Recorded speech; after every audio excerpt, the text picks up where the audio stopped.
Operation midnight hammer ಅನ್ನು ಯಶಸ್ವಿಯಾಗಿ ನಡೆಸಿತು. ವೈಟ್ ಮ್ಯಾನ್ ವಾಯುನೆಲೆಗೆ ವಾಪಸ್ ಆಗಿದ್ದ B2 ಬಾಂಬರ್ ವಿಮಾನ ಅನ್ನೋದ್ರ ಡೀಟೇಲ್ಸ್ ಸಿಗ್ತಾ ಇದೆ ನಮಗೆ.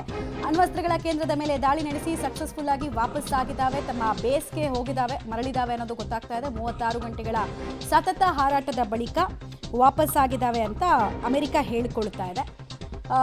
ಈ ವೈಟ್ ಮ್ಯಾನ್ ವಾಯುನೆಲೆ ಇದೆಯಲ್ಲ, ಇದು ಒಂದರಿಂದ ಮಾತ್ರ B2 ಬಾಂಬರ್ನ ಉಡಾವಣೆ ಆಗುತ್ತೆ, ಆಮೇಲೆ ಇಲ್ಲೇ ಮೇಂಟೈನ್ ಆಗೋದು.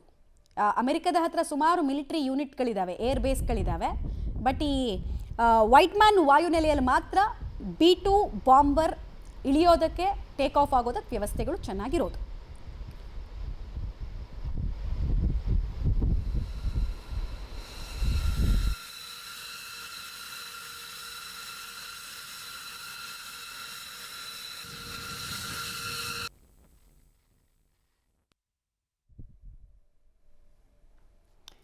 ಡೀಟೇಲ್ಸ್ ಕೊಡ್ತಾರೆ ಶಬೀರ್, ನೇರ ಸಂಪರ್ಕದಲ್ಲಿ ಜಾಯ್ನ್ ಆಗ್ತಾ ಇದ್ದಾರೆ. ಶಬೀರ್, ಮೊದಲನೇದಾಗಿ B2 ಬಾಂಬರ್ಗಳು ವಾಪಸ್ ಯಶಸ್ವಿಯಾಗಿ ವೈಟ್ ಮ್ಯಾನ್ ಏರ್ ಬೇಸ್ಗೆ ತೆರಳಿದೆ ಅನ್ನೋದ್ರ ಡೀಟೇಲ್ಸ್ ನಾವು ನೋಡ್ತಾ ಇದ್ವಿ. So premium quality air base ಸಿಸ್ಟಮ್ನಿಂದ ಏನೇನು ಮಾಹಿತಿ ಸಿಗ್ತಾ ಇದೆ, ಡೀಟೇಲ್ಸ್ ಕೊಡೋದಾದ್ರೆ?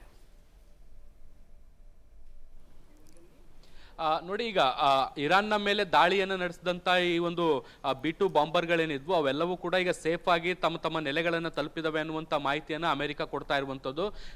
ಅಮೆರಿಕ ಪ್ಲಾನ್ಡ್ ಆಗಿ ಈ ಒಂದು ದಾಳಿಯನ್ನು ಮಾಡಿತ್ತು, ಮತ್ತೆ 25 ನಿಮಿಷಗಳಲ್ಲಿ ಈ ಒಂದು ದಾಳಿಯನ್ನು ಮಾಡಿ ಮುಗಿಸಿದೀವಿ ಅನ್ನುವಂಥ ಮಾಹಿತಿಗಳನ್ನು ಕೊಡ್ತಾ ಇರುವಂಥದ್ದು. 124ಕ್ಕಿಂತ ಹೆಚ್ಚು ಬೇರೆ ಬೇರೆ ರೀತಿಯಾದಂಥ ವಿಮಾನಗಳನ್ನು ಬಳಸಿಕೊಂಡು ಈ ದಾಳಿಯನ್ನು ಮಾಡಲಾಗಿತ್ತು. ಪ್ರಮುಖವಾಗಿ ಇರಾನ್ನಲ್ಲಿರುವಂಥ 3 ಪರಮಾಣು ಕೇಂದ್ರಗಳನ್ನು ಟಾರ್ಗೆಟ್ ಮಾಡಿ ಈ ಒಂದು ದಾಳಿಯನ್ನು ನಡೆಸಲಾಗಿತ್ತು. 25 ನಿಮಿಷದಲ್ಲಿ ಈ ಒಂದು ದಾಳಿಯನ್ನು ಮುಗಿಸಿ ಮತ್ತೆ ನಮ್ಮ ಎಲ್ಲ ಯುದ್ಧ ವಿಮಾನಗಳು ವಾಪಸ್ ಆಗಿದ್ದಾವೆ. ಯಾವುದೇ ರೀತಿಯಾದಂತಹ ಹಾನಿ ಅಮೆರಿಕದ ವಾಯುಸೇನೆಗೆ ಆಗಿಲ್ಲ ಅನ್ನುವಂಥದ್ದನ್ನು ಕೂಡ ಇಲ್ಲಿ ಅಮೆರಿಕ ಸ್ಪಷ್ಟಪಡಿಸುವಂತ ಕೆಲಸವನ್ನ ಮಾಡ್ತಾ ಇದೆ. ಮತ್ತೆ ಬಹುತೇಕ ನಮ್ಮ ಕಾರ್ಯಾಚರಣೆ ಯಶಸ್ವಿ ಆಗಿದೆ ಅನ್ನುವಂಥ ನಿಟ್ಟಿನಲ್ಲಿ ಸ್ಪಷ್ಟನೆಯನ್ನು ಕೊಡುವಂತ ಕೆಲಸವನ್ನ ಮಾಡ್ತಾ ಇದೆ. ಯಾಕೆಂದ್ರೆ ಅಮೆರಿಕದ ದಾಳಿಯ ಬಳಿಕ ಇರಾನ್ನಲ್ಲಿ ಯಾವುದೇ ರೀತಿಯಾದಂತಹ ಪರಿಣಾಮಗಳಾಗಿಲ್ಲ ಅನ್ನುವಂಥದ್ದು. ಅಂದ್ರೆ ಆಸ್ತಿಪಾಸ್ತಿಗಳು ನಷ್ಟ ಆಗಿರ್ಬೋದು, ಧ್ವಂಸಗಳಾಗಿರ್ಬೋದು, ಆದ್ರೆ ವಿಕಿರಣ ಸೋರಿಕೆ ಅಥವಾ ಪರಮಾಣು ನಷ್ಟದಂತ ಯಾವುದೇ ಬೆಳವಣಿಗೆಗಳಾಗಿಲ್ಲ ಅನ್ನುವಂಥದ್ದನ್ನ ಇರಾನ್ ಹೇಳ್ಕೊಂಡಿರುವಂಥದ್ದು. ಆದ್ರೆ ಅಮೆರಿಕ ಮತ್ತೊಂದು ಕಡೆ ಹೇಳ್ತಾ ಇದೆ, ನಮ್ಮ ಕಾರ್ಯಾಚರಣೆ ಸಫಲವಾಗಿದೆ, ಯಶಸ್ವಿಯಾಗಿದೆ ಅನ್ನುವಂಥ ಸ್ಪಷ್ಟನೆಯನ್ನು ಕೂಡ ಕೊಡ್ತಾ ಇರುವಂಥದ್ದು. ಯಾವ ರೀತಿಯಾದಂಥ ಸಫಲತೆ ಅಥವಾ ಯಶಸ್ವಿ ಅನ್ನುವಂಥದ್ದನ್ನ ಅಮೆರಿಕ ಸ್ಪಷ್ಟಪಡಿಸಿಲ್ಲ.